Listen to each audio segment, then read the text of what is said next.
Want a fence that's strong, stylish, and built to last? Let's show you how to install a wooden fence using metal posts, the perfect combo for durability and design. Before we begin, here's what you'll need.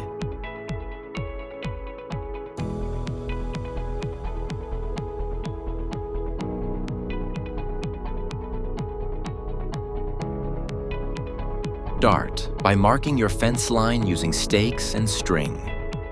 Measure the post spacing based on your panel width, typically 6 or 8 feet apart. Dig holes 2 to 3 feet deep. Add a few inches of gravel at the bottom for drainage. Set your metal posts in the holes and pour in concrete. Use a level to keep them perfectly straight while the concrete sets.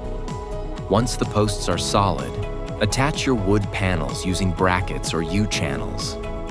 Make sure each panel is level before securing it. Add post caps, stain, or seal the wood, and double-check all connections. This not only adds style, but extends the life of your fence. There you go. A solid, long-lasting fence that looks great and holds up to the weather. For more fence tips or professional help, visit CAANFenceInc.com or call us at 7817673596 today.